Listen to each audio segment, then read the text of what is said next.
Oke, baik. Assalamualaikum warahmatullahi wabarakatuh.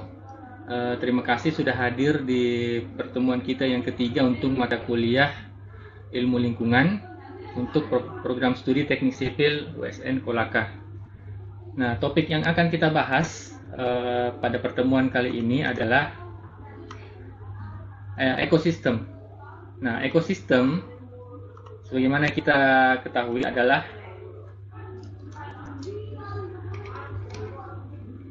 sebuah kumpulan dari berbagai macam atau beberapa jenis komunitas yang tergabung menjadi satu. Nah, itu sudah kita pelajari atau sudah kita bahas di pertemuan minggu lalu ya. Jadi definisi ekosistem itu pertama kali diusulkan oleh Tansley pada tahun 1935. Nah, menurutnya ekosistem adalah sebuah organisme dan lingkungannya yang terdapat di lokasi tersebut.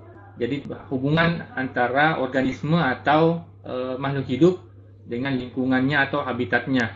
Nah, itulah semuanya disebut ekosistem ya. Jadi bukan hanya makhluk hidup saja, tapi lingkungan abiotik ya, benda-benda mati yang berinteraksi dengan makhluk hidup itu semua disebut ekosistem. Nah, sedangkan bagaimana dengan menurut undang-undang? Nah, menurut Undang-Undang Nomor 32 Tahun 2009 tentang perlindungan dan pengelolaan lingkungan hidup, ekosistem adalah tatanan unsur lingkungan hidup yang merupakan kesatuan utuh. Ya, di sini harus digarisbawahi unsur lingkungan hidup yang merupakan kesatuan utuh. Jadi, ekosistem adalah gabungan atau beberapa jenis makhluk hidup dan juga lingkungan abiotik atau benda-benda mati itu yang merupakan satu kesatuan dan saling mempengaruhi. Nah, ini juga. Jadi setiap komponen dalam suatu ekosistem, baik itu hewan, manusia, ya, lingkungan, itu semua saling mempengaruhi dan membentuk keseimbangan atau yang kita bisa sebut sebagai keharmonisan, ya, stabilitas. Nah, dan juga produktivitas lingkungan hidup. Jadi ada sesuatu yang dihasilkan, ada sesuatu yang diproduksi dalam suatu ekosistem. Nah, berdasarkan fungsinya, komponen ekosistem dapat dibagi menjadi dua. Apa saja? Yaitu komponen autotrof. Nah, autotrof adalah komponen dalam suatu ekosistem yang dapat menghasilkan atau dapat membuat energi sendiri atau makanannya sendiri. Nah, ini yang kita sebut sebagai tumbuhan atau tanaman. Ya, jadi tanaman, baik itu pohon, rumput, dan lain sebagainya, itu yang mampu menyediakan atau mampu menghasilkan makanannya sendiri dari bahan anorganik maupun juga bahan-bahan organik menjadi energi atau asupan, ya, gizi bagi dirinya sendiri, itu disebut komponen autotrof. Nah, tanaman di sekitar kita itu menghasilkan energi itu atau menghasilkan makanan itu dari proses fotosintesis, ya, dengan bantuan sinar matahari atau cahaya matahari yang diproses yang karena tanaman itu mempunyai klorofil. Nah, klorofil itulah yang memproses cahaya matahari, ya, zat-zat lain berupa air, ya, kemudian juga unsur-unsur hara, mineral menjadi makanan bagi tanaman. Itu disebut komponen autotrof. Nah, komponen lain yaitu komponen heterotrof adalah organisme yang mampu memanfaatkan bahan makanan atau bahan-bahan organik sebagai makanan dan disediakan oleh organisme lain. Ya, komponen seperti itu kita sebut sebagai heterotrof. Ya, apa saja contohnya? Yang paling dekat ya manusia, kita sendiri, hewan-hewan, ya, jamur, jasad ternik seperti bakteri misalnya, itu termasuk dalam kelompok heterotrof. Jadi seperti kita makan setiap hari, itu adalah bahan-bahan organik yang kita produksi dan kita makan, kemudian kita olah atau kita sintesis menjadi energi bagi kehidupan kita. Yang begitu juga dengan makanan, begitu juga dengan hewan-hewan lain, seperti misalnya hewan-hewan yang herbivora, seperti sapi, kuda, dan lain sebagainya, itu memakan rumput, itu bahan organik, dan kemudian diolah menjadi energi. Hewan-hewan lain seperti harimau atau macan itu mengkonsumsi hewan lain yang kebanyakan herbivora, itu juga disebut komponen heterotrof.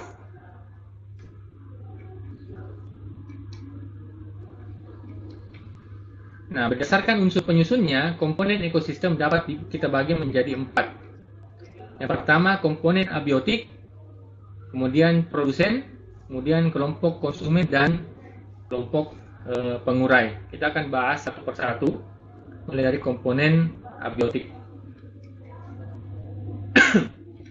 Nah, komponen abiotik yaitu komponen fisik dan kimia yang terdiri atas unsur-unsur yang ada di sekitar kita seperti tanah, air, udara, dan cahaya matahari yang merupakan medium atau substrat tempat berlangsungnya kehidupan. Jadi air, tanah, dan juga cahaya matahari, udara itu diperlukan dalam proses kehidupan setiap makhluk hidup.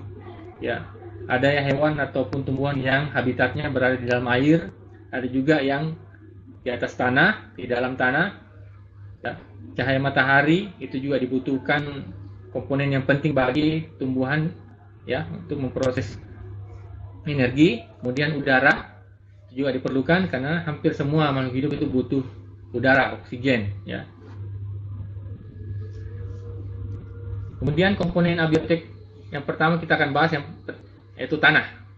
Nah, tanah adalah bagian teratas lapisan bumi yang kita injak ya, yang tersusun atas material-material yang merupakan hasil pelapukan batuan. Jadi tanah itu ada banyak mineralnya, ada banyak unsur-unsurnya yang merupakan hasil pelapukan, ya, hasil sedimentasi. Nah, lapisan tanah punya banyak campuran, baik itu bahan organik maupun anorganik yang diperlukan oleh makhluk hidup. Jadi ada zat-zat yang penting yang harus dimiliki oleh tanah yang diperlukan oleh makhluk hidup, seperti misalnya tanaman ya, untuk tumbuh itu perlu tanah. Jadi bagaimana kalau misalnya tanahnya sendiri itu tidak subur? Nah, tentu akan berakibat pada berkurangnya produktivitas ya bagi tanaman, dan itu akan mempengaruhi juga pertumbuhan tanamannya, akan mempengaruhi juga pola makan dari hewan-hewan herbivora dan seterusnya. Jadi saling berkaitan ya. Makanya ekosistem itu adalah suatu sistem yang saling berhubungan, saling membutuhkan satu sama lain, dan semua punya peran atau fungsi masing-masing. Nah, tanah itu adalah faktor penting dalam menentukan hidupnya atau hidup suatu jenis tanaman dan hewan tertentu. Ya, saya kira sudah jelas. Kemudian komponen abiotik berikutnya adalah iklim.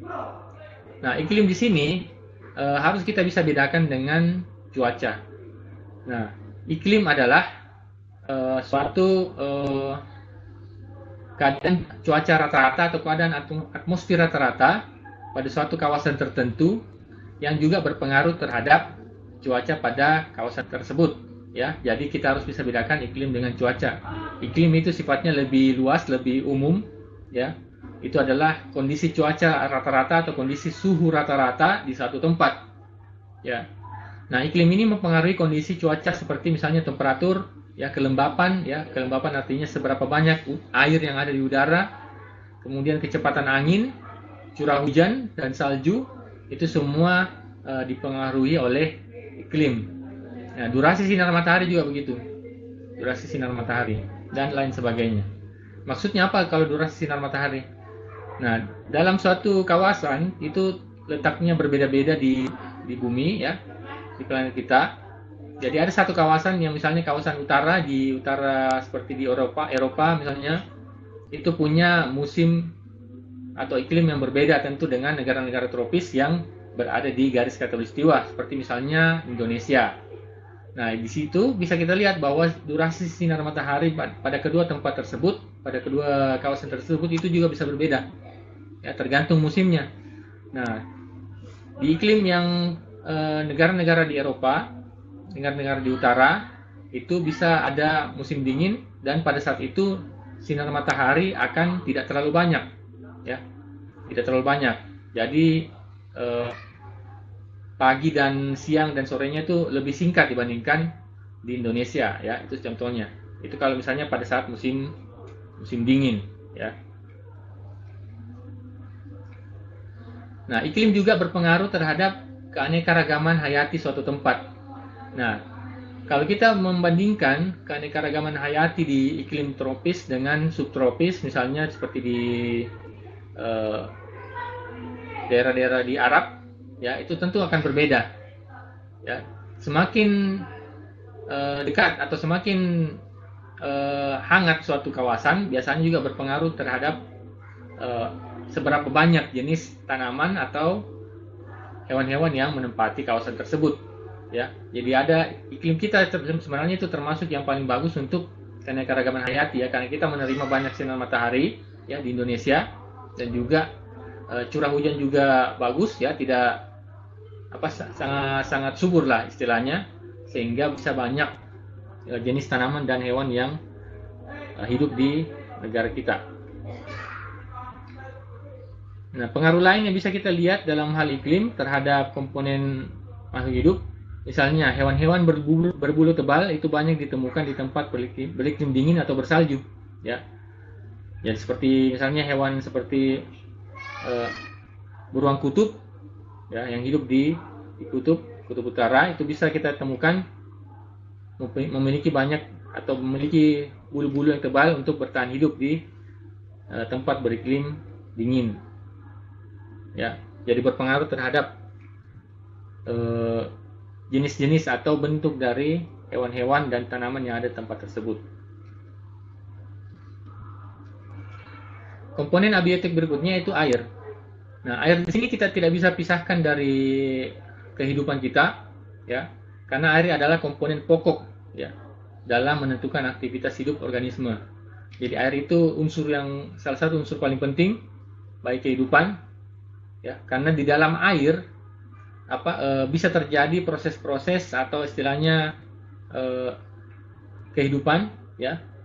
Nah, bahkan juga dalam suatu penelitian ya yang sudah dilakukan, banyak sekali proses atau banyak sekali kehidupan yang dimulai atau istilahnya lahir di air. Ya, jadi air punya peran penting dalam proses kehidupan ya di bumi ini. Nah, di dalam tubuh kita sendiri juga kita perlu sadar bahwa tubuh manusia itu sebagian besar terdiri atau terbentuk dari air, ya. Ya, air cairan atau misalnya dalam darah itu kan cairan ya, air. Jadi proses-proses kimia dan fisiologi dalam tubuh itu bisa berlangsung kalau kita memiliki cukup air dalam tubuh kita. Makanya kita harus minum ya untuk memproses energi agar kita bisa beraktivitas. Nah, air juga dibutuhkan oleh tanaman maupun hewan ya. Jadi dalam hal kita bagi peneliti-peneliti yang mencari kehidupan di luar angkasa, di planet-planet lain, di tata surya apapun di galaksi lain, itu selalu mematok bahwa ketersediaan air di tempat atau di planet tersebut itu ada atau tidak. Nah, karena saking pentingnya keberadaan air itu dalam proses kehidupan. Ya, jadi kalau sudah ada air di satu tempat, ya baik itu di bumi atau di planet lain, maka bisa kita simpulkan bahwa kemungkinan besar akan ada kehidupan atau akan ada yang hidup di tempat tersebut. Ya, itu kesimpulan yang dilakukan oleh peneliti-peneliti yang mencari atau meneliti keberadaan makhluk hidup di luar planet kita. Nah, komponen abiotik berikutnya itu udara. Udara di sini adalah gabungan dari beberapa jenis gas yang menyelimuti permukaan bumi dan membentuk atmosfer. Nah, jadi kita harus tahu bahwa udara yang kita hirup itu bukan hanya oksigen saja. Ya, udara yang kita hirup adalah campuran dari beberapa gas seperti nitrogen dan oksigen. Ya, dan beberapa gas lain walaupun jumlahnya sangat kecil seperti argon, ya, karbon dioksida dan ozon. Ozon juga biasa disingkat O3 ya. Kalau oksigen yang kita hirup itu O2. Nah, seperti itu. Jadi udara yang kita hirup adalah campuran dari beberapa gas seperti nitrogen dan oksigen yang paling banyak, ya.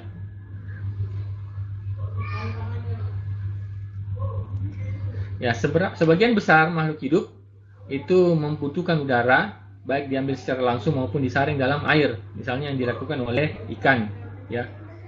Ya, ikan itu punya insang, punya alat pernapasan berupa insang yang menyaring udara dari dalam air yang lewat di insangnya.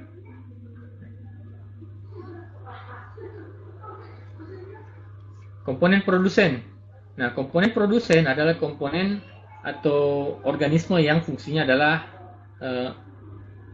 menghasilkan atau mengsintesis ya makanan dari bahan-bahan anorganik yang sederhana, misalnya cahaya matahari, ya, gas di udara seperti karbon dioksida, ya, mineral dari tanah dan lain sebagainya. Jadi komponen produsen kita bisa simpulkan itu semua adalah tanaman, ya, tanaman yang berklorofil yang mampu memproduksi bahan makanannya sendiri. Itu termasuk atau merupakan bagian dari komponen produsen. Nah, konsumen, nah ini baru masuk ke kita. Nah, dari komponen konsumen itu antaranya adalah semua organisme heterotrof, misalnya hewan dan manusia yang hidupnya memakan organisme lain dan juga apakah itu dari spesies lain, ya, misalnya itu termasuk komponen konsumen.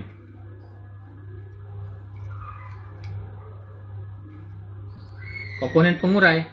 Nah, komponen pengurai di sini adalah mikroorganisme seperti bakteri, ya, itu menguraikan bahan organik yang berasal dari organisme lain yang sudah mati, ya, atau bahan organik kompleks, di mana dia menyerap sebagian hasil penguraiannya tersebut dan melepaskan bahan-bahan sederhana yang dapat digunakan kembali oleh produsen. Ya, bakteri, jamur, dan lain sebagainya itu masuk dalam komponen atau kelompok pengurai. Nah, seperti yang kita ketahui bahwa kalau misalnya ada daging atau bahan makanan yang kita biarkan, kita tidak makan, itu lama-kelamaan akan ditumbuhi oleh jamur dan bakteri. Ya, nah, jamur dan bakteri ini akan mengsintesis atau mengurai bahan makanan tersebut, ya, dan menjadi bahan lain, misalnya gas. Ya, gas tersebut dilepaskan kembali ke udara dan digunakan kembali oleh produsen.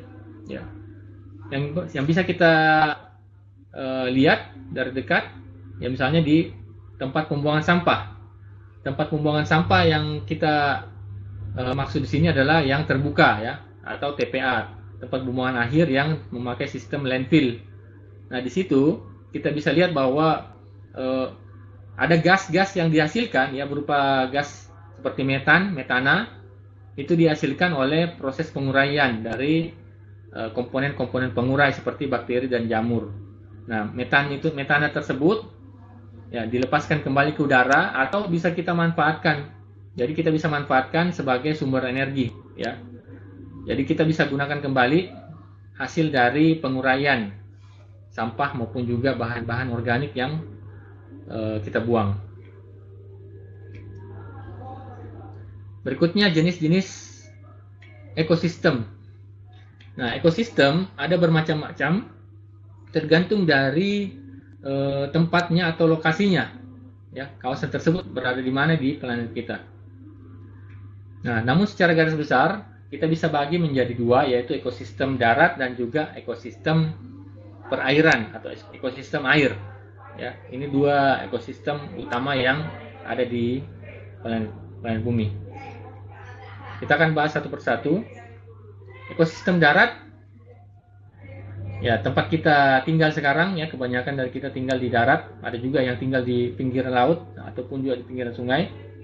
Ya, salah satu ekosistem darat yaitu hutan hujan tropis, yang mana ini banyak di negara-negara yang dekat atau dilewati garis khatulistiwa seperti Indonesia, ya, Brasil, ya, sebagian Afrika dan lain-lain. Ya, hutan hujan tropis berada pada daerah yang memiliki iklim tropis. Nah, iklim tropis itu sendiri hanya ada dua sebenarnya, hanya punya dua musim, ya, musim hujan dan musim kemarau, ya. Nah, pada waktu musim hujan, hutan hujan tropis itu punya curah hujannya sangat tinggi. Jadi makanya dibilang hutan hujan, ya, hutan yang sering hujan, jadi hutannya itu basah, lembab. Nah, curah hujannya bisa mencapai 200 hingga 225 cm per tahun. Nah, curah hujan ini istilah yang dipakai untuk mengukur intensitas hujan atau seberapa banyak hujan. Itu cara hitungnya adalah kalau misalnya di sini 200 cm per tahun, artinya dalam area 1 kali 1 meter, ya, dalam area 1 kali 1 meter itu bisa terkumpul hujan setinggi 200 cm atau setinggi 2 meter, ya. Dalam area 1 kali 1 meter bisa tertumpuk atau tertimbun air, tergenang air hingga 200 cm selama 1 tahun. Kalau tidak ada penguapan, kalau tidak ada penyerapan, ya. Jadi dalam 1 kali 1 meter itu bisa terkumpul air hingga 2 meter selama 1 tahun. Kalau tidak ada penyerapan dan penguapan. Itu maksudnya, ya, curah hujan. Jadi termasuk tinggi, ya. Ekosistem daratan yang lain yaitu hutan gugur. Nah, hutan gugur di sini itu sering kita lihat di negara-negara di utara, ya, yang jauh atau tidak, yang berada di Eropa misalnya, Rusia dan lain sebagainya, di Amerika juga, Amerika Serikat, itu memiliki 4 musim, disebut juga hutan atau memiliki iklim subtropis. Nah, bedanya dengan ekosistem hutan hujan yang selalu hujan dan atau misalnya sering sekali hujan, nah, hutan gugur itu punya intensitas hujan yang lebih merata. Ya, jadi setiap tahun atau sepanjang tahun bisa terjadi hujan secara lebih merata, tidak hanya di satu musim saja, ya, seperti itu maksudnya. Jadi hutan hujan tadi punya iklim yang basah, nah, itu pada satu musim hujan, ya, di situ semua berkumpul hujannya. Jadi intensif namun tidak merata. Tapi kalau hutan gugur itu lebih merata intensitas hujannya.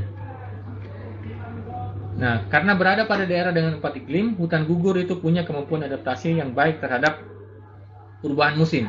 Ya, kita bisa lihat dari jenis-jenis tanaman yang bisa berubah warnanya, ya, bisa menggugurkan daun, ya, kemudian menutupi tanah. Nah, salah satu alasan atau satu fungsi kenapa tanaman-tanaman atau pohon-pohon di hutan gugur itu menggugurkan daunnya dan menutupi tanah adalah untuk mempertahankan kelembapan atau air di dalam tanah supaya tidak cepat menguap, ya, supaya tetap tanaman itu tetap bisa bertahan. Itu salah satu fungsinya, ya.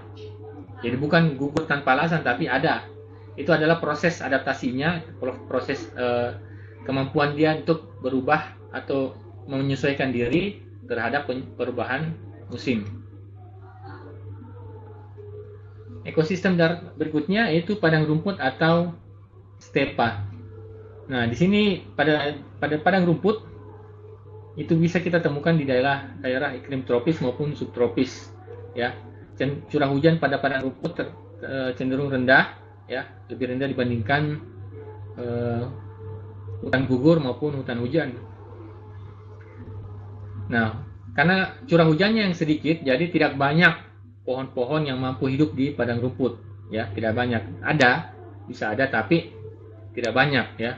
Kebanyakan hanya berupa rumput-rumputan, ya, dan tanaman-tanaman kecil.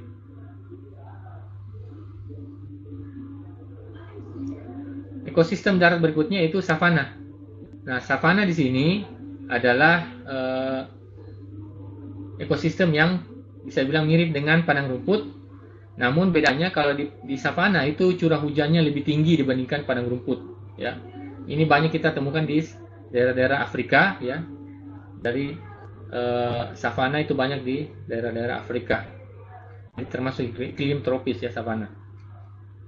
Nah, hewan-hewan atau binatang yang hidup bisa kita temukan hidup di savana antara lain seperti gajah, ya, kuda Nil, singa, ya, dan lain sebagainya yang biasa kita lihat di negara-negara di Afrika. Itu seperti itulah savana, ya.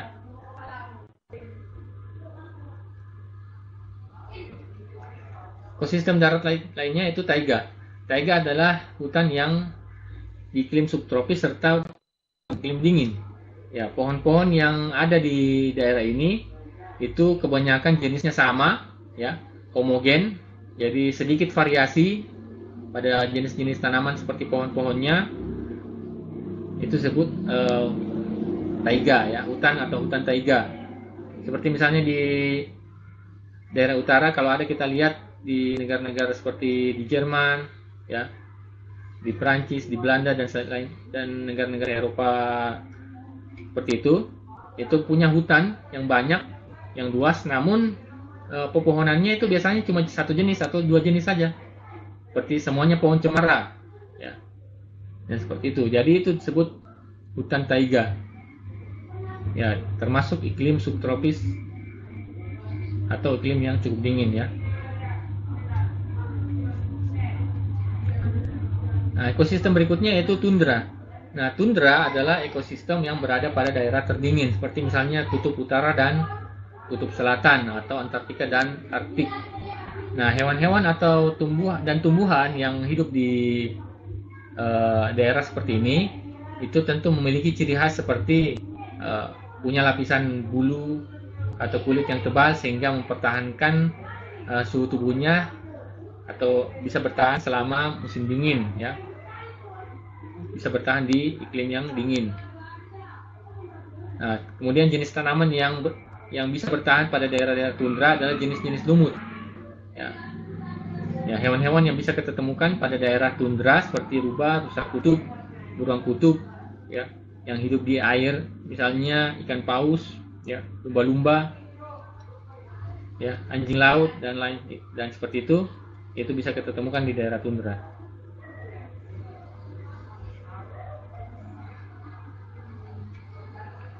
Nah, sekarang ekosistem gurun, ekosistem daratan yang kebalikan dari tundra ya.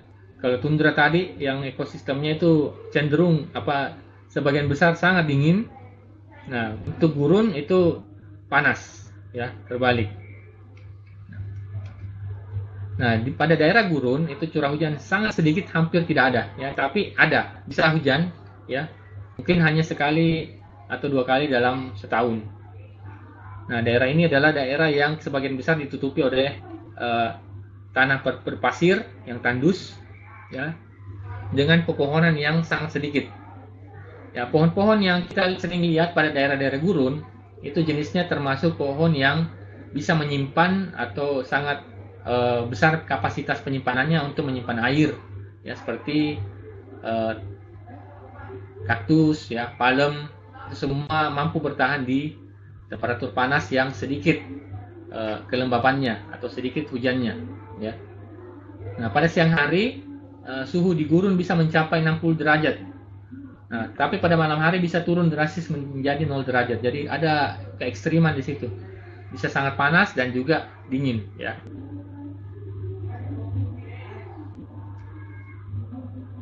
Nah, tadi ekosistem darat, sekarang ekosistem perairan. Nah, seperti apa ekosistem air yang kita bisa lihat?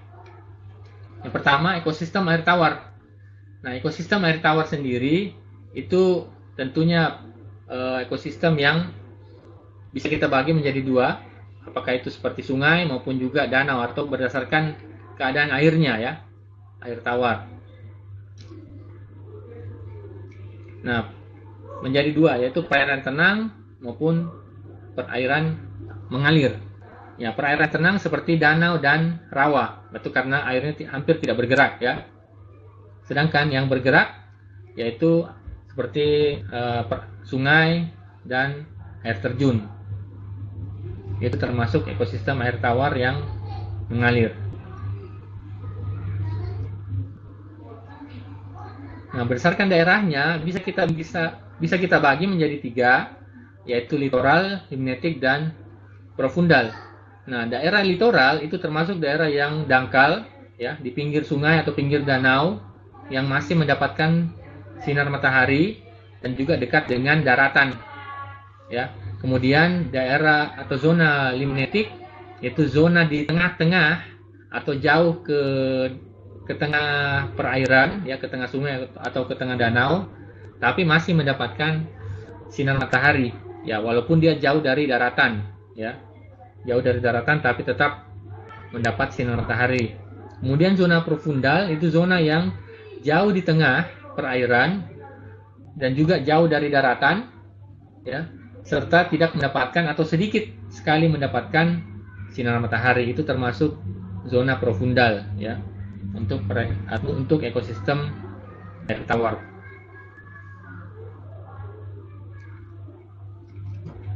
Nah, yang tadi air tawar, sekarang air laut. Nah, ekosistem air laut ini kita bisa artikan adalah ekosistem di mana perairannya itu memiliki kadar garam yang tinggi, ya. Air laut itu penuh dengan garam. Nah, ekosistem ini pergerakannya dipengaruhi oleh arah angin, ya. Kemudian juga dipengaruhi oleh pergerakan atau arus air laut. Jadi air laut sendiri itu punya arus, ada yang bergerak di dalam air, ya, airnya bergerak seperti itu. Nah, selain itu juga suhu dalam ekosistem ini bervariasi tergantung dari kedalaman. Nah, tentu di kedalaman yang rendah itu suhunya lebih tinggi, lebih hangat. Nah, itu akan membedakan dengan ekosistem atau keadaan atau kondisi flora dan fauna di daerah kedalaman, ya, atau yang dingin. Seperti itu, ya. Nah, ekosistem air laut itu misalnya ekosistem di laut dalam itu yang berada pada kedalaman lebih dari 2000 meter atau 2 km dari permukaan laut. Itu disebut ekosistem laut dalam. Nah, pada area ini itu suhunya sangat dingin, ya, sangat rendah, karena tidak sampai atau tidak bisa terjangkau oleh sinar matahari. Jadi sangat gelap, ya, di dalam area tersebut. Nah, organisme yang hidup pada daerah laut dalam atau di dalam ekosistem laut dalam itu kebanyakan adalah hewan-hewan predator dan hewan pemakan bangkai yang memakan sisa-sisa atau bekas atau misalnya jasad renik, ya, dari hewan-hewan yang sudah mati yang dia temukan di dasar laut. Seperti itu. Seperti misalnya beberapa jenis kepiting, kerang, ya, ikan, ada juga yang tinggal di dasar laut. Itu kebanyakan adalah pemakan bangkai atau predator. Bagaimana dengan floranya, tanaman?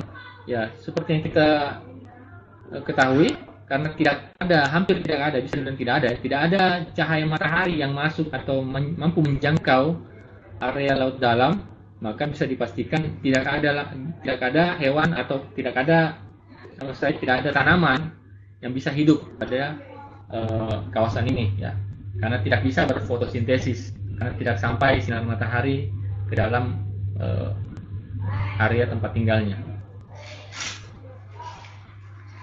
Berikutnya ekosistem air laut, yaitu ekosistem terumbu karang. Nah, ekosistem terumbu karang itu terletak di daerah yang dangkal lautnya, ya. Jadi matahari masih dapat menjangkau dan juga daratan juga dekat, ya. Nah, pada daerah terumbu karang itu bisa kita bilang daerah yang banyak sekali keanekaragaman hayatinya, mulai dari jenis-jenis ikan, kerang, ya, tumbuhan, itu sangat bervariasi, ya, karena pada area ini masih dapat terjadi fotosintesis, ya, jadi banyak tanaman yang mampu hidup di situ, ya, karena banyak tanaman yang mampu hidup, ya, jadi bisa memberikan rumah atau memberikan tempat perlindungan bagi ikan-ikan kecil atau hewan-hewan kecil yang hidup di sekitarnya, ya. Jadi kalau ada tanaman, maka ada juga hewan yang mampu menjadikannya sebagai rumah atau sebagai habitat, ya, seperti itu. Jadi ekosistem terumbu karang itu termasuk tinggi keanekaragaman hayatinya. Berikutnya ekosistem estuari. Nah, ekosistem ini adalah pertemuan antara air asin dengan air laut dengan air tawar. Jadi tempat ketemunya sungai dengan laut, misalnya seperti itu, ya. Tempat ketemunya sungai dan pantai. Jadi di situ bercampur atau ketemu air tawar dan air laut. Nah, hewan-hewan yang hidup di sini itu seperti misalnya tanaman mangrove, ya, ikan bakau, itu termasuk ekosistem estuari. Nah, hewan-hewan yang biasa ditemukan pada ekosistem ini, misalnya kepiting, ya, udang, ya, beberapa jenis kerang, burung-burung yang memakan atau memangsa kepiting dan lain sebagainya, itu bisa kita temukan di estuari. Ya. Ya, tanaman-tanaman yang biasa kita lihat, tanaman mangrove atau tanaman bakau, itu punya ciri khas juga, ya.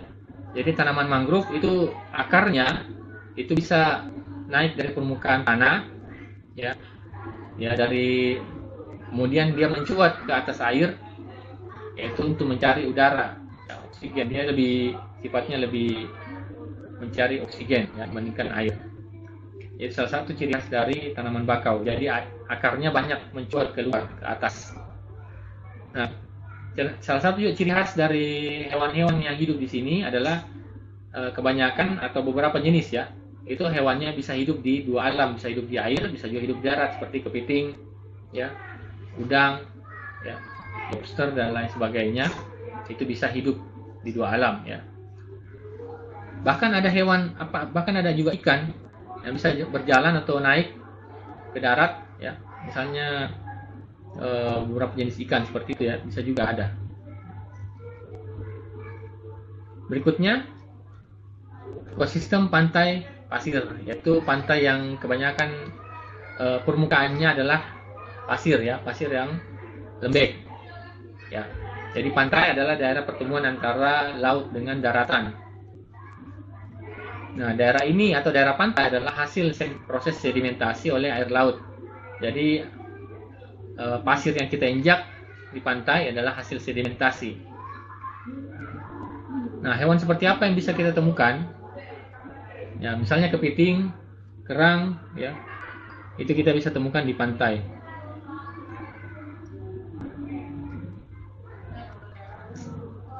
Nah, berdasarkan cara terbentuknya ekosistem kita bisa bagi menjadi dua, yaitu ekosistem alami, misalnya hutan, ya, pantai, laut, ya, gunung, sungai dan lain sebagainya. Itu adalah ekosistem alami atau natural ecosystem. Sedangkan ekosistem yang kita buat atau manusia yang buat adalah ekosistem buatan atau artificial ecosystem. Misalnya sawah, ya, daerah perkebunan, kebun binatang, itu juga termasuk ekosistem buatan, ya, karena kita membangun sesuatu yang tidak ada, kemudian kita tempatkan tumbuhan dan hewan di dalamnya untuk hidup. Itu artinya, ya. Termasuk juga kolam atau akuarium, ya. Jadi tergantung jenis apa yang kita mau, kita sesuaikan dengan tanaman dan binatang yang akan tinggal di situ, ya. Jadi butuh bantuan manusia untuk menjalankan atau mempertahankan bentuknya. Nah, lebih stabil, ya. Ekosistem buatan atau ekosistem buatan manusia yang artificial itu cenderung lebih stabil, tapi dia butuh campur tangan manusia untuk mempertahankan bentuknya. Beda dengan ekosistem alami yang bisa terpengaruh oleh iklim misalnya, atau perubahan cuaca mendadak, ataupun juga bencana alam, ya. Itu bisa terpengaruh, bisa berubah bentuknya secara drastis. Tapi ekosistem buatan cenderung lebih stabil, ya. Namun dia harus dikelola atau dipertahankan bentuknya oleh manusia, ya. Misalnya kebun binatang, ya, kebun binatang kan yang bersihkan itu manusianya juga, ya. Yang memberi makan, yang menanam atau menumbuhkan tanaman di tempat hidup hewan-hewan di situ, di kebun binatang, tentu manusia juga, ya. Jadi kalau ada tanaman yang mati, manusia yang menggantinya, seperti itu, ya.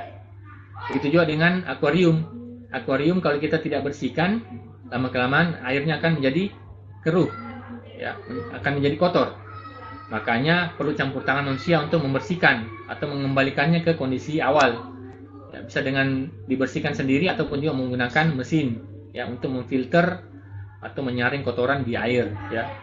Seperti itu. Jadi cenderung stabil, tapi butuh campur tangan manusia.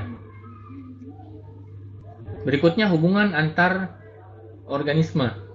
Ya, kita tahu bahwa dalam suatu ekosistem setiap komponen, setiap makhluk hidup itu saling berhubungan satu sama lain, ya. Baik itu tanaman dengan hewan, ya, maupun hewan dengan hewan lainnya, hewan dengan manusia, itu punya hubungan atau punya interaksi, ya, satu sama lain. kita akan bahas satu persatu. Ya, dalam suatu ekosistem diperlukan interaksi, ya, jadi seperti yang sebenarnya tadi, antara organisme dengan zat-zat abiotik maupun organisme dengan organisme lain. Nah, interaksi itu disebut, istilahnya adalah simbiosis, ya, yang menguntungkan salah satu ataupun kedua organisme, ya, disebut simbiosis. Nah, simbiosis hanya terjadi atau hanya bisa kita bilang simbiosis kalau terjadi antara organisme yang berbeda spesies, ya. Jadi kalau hubungan antara sesama manusia itu bukan simbiosis namanya, ya, bukan. Tapi hubungan antara organisme yang berbeda spesies. Nah, simbiosis pertama yaitu simbiosis mutualisme. Nah, simbiosis mutualisme pada intinya adalah hubungan atau interaksi yang menguntungkan kedua pihak makhluk hidup, ya, jadi sama-sama untung. Misalnya hubungan atau simbiosis antara bunga dan lebah, ya, lebah ataupun juga kumbang-kumbang lainnya, ya.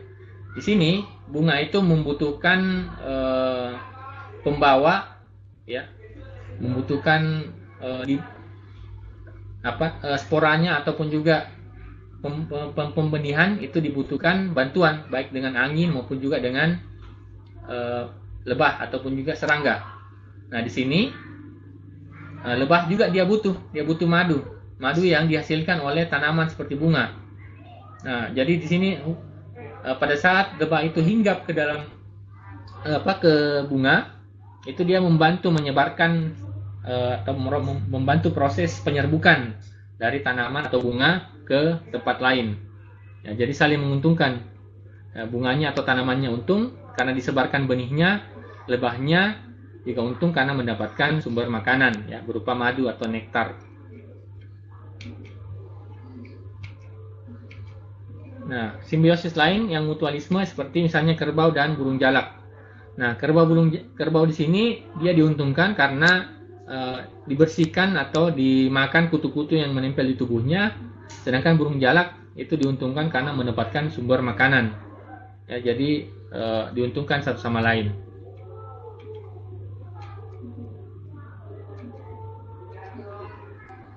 Nah, mutualisme yang lain seperti jamur pada lumut kerak yang fungsinya sebagai pelindung dan penyerap air serta mineral. Ya, misalnya juga ganggang yang hidup di antara jamur berfungsi menyediakan makan melalui fotosintesis. Nah, jadi lumut kerak itu sendiri adalah organisme hasil simbiosis mutualisme. Jadi lumut kerak di sini tidak bisa hidup tanpa bantuan dari organisme lain atau tanpa bantuan dari makhluk lain di alam. Ya, jadi harus ada pasangannya.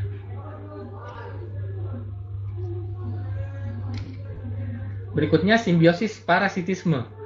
Nah, dalam hubungan parasitisme itu hanya ada satu pihak saja yang diuntungkan, sedangkan yang satunya rugi. Ya, misalnya kutu pada hewan, pada manusia, itu yang diuntungkan hanya kutunya, ya, dia dapat makanan, dapat tempat tinggal, namun inangnya atau tempat dia tinggal pada hewan dan manusia itu rugi, ya. Ya, kutu mendapat makanan dengan menghisap darah, sedangkan hewan dihinggapi merasa gatal, ya, di kulitnya.